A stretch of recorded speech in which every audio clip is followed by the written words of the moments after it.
situation to be like, all right, let me get off this hamster wheel and do something different. But I think the big thing is it starts in community, and being around people, like-minded people, people who are going where you want to go. And if that's with a polygamous group of people, go figure out who's doing that and making that work. If it's with married people, go figure that out. Talk to Hank some more. He married and happy. You know what I'm saying? Like, just do the things that's gonna work for you and your situation, I feel. And I don't believe that it's just women that's in their ego. I think people, parents, dads, people be in their ego. Women too, So, yeah. All right, let's go to Viz then, mistaken. Ray, um, the original sacrifice was giving something for something. Back in the original, the biblical days, you sacrifice livestock, lambs, goats, whatever, in exchange for something. So I understand how that thought or that word can be can appear negative, just as submission. The term submission, especially for women, is a trigger that is just like submit. It's not.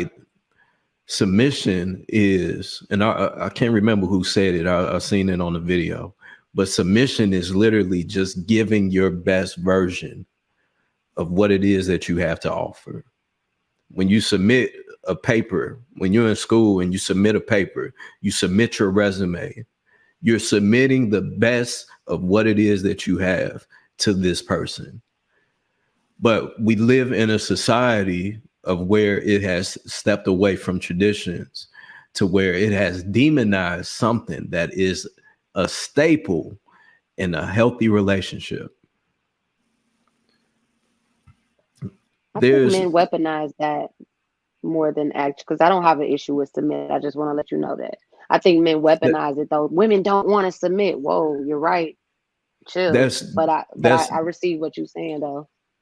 That's fair. And I agree. There are a lot of weak ass men out here that abuse that just because they have a penis. You know what I'm saying? Just because you got a penis don't mean shit. Because around other men with penises, you ain't shit.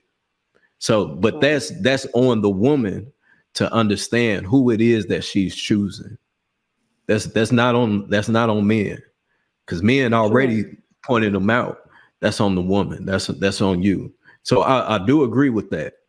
But as a whole, still, what we see on social media is that a lot of women are triggered by the word submission. I believe that men and women submit to each other. That is how you have a healthy and sound relationship. There's a gentleman that I'm good friends with, and he's married. And he told me this term that he got from someone else as to where in marriage we have to understand, and even in serious committed relationships, if you're engaged, on both sides, there every day you have to crucify your flesh in order to make that relationship work. Yes, love should be easy, but it's not realistically, because you're dealing with another person that is ever evolving. There are times all throughout all of our lives where we were still learning our own selves. So if we expect to give ourselves the grace to be able to understand and learn ourselves, we have to be able to do and offer the same thing to our spouse that we say that we want to be with. It's imperative for a healthy relationship for that to happen.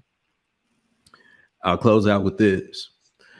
I film weddings for a living, and I've worked easily over 100 of them, be it white, black, African, and at almost every single wedding that I've worked, some older person will get up that's been married for 10, 20, 40 years, and they would say, you you have to continue to date each other, and you have to continue to choose each other every single day.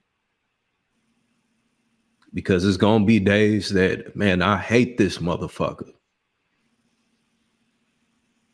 I'm tired of looking at this bitch.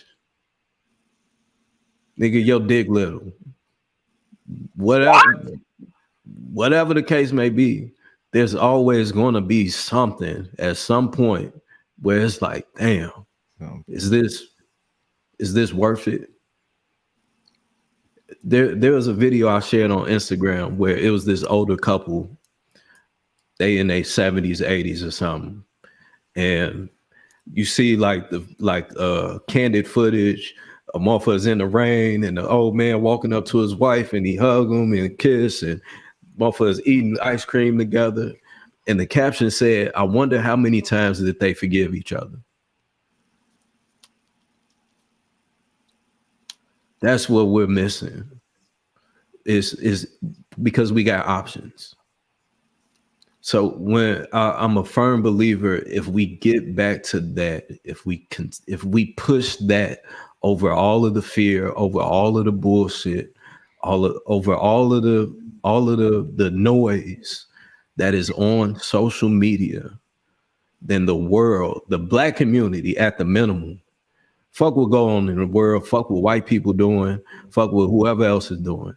At the minimum, at least started, like you said, Luis said, start in the house. You start in the house and you branch out from that into the community.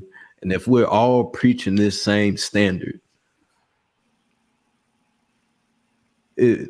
what can come from that would be absolutely beautiful.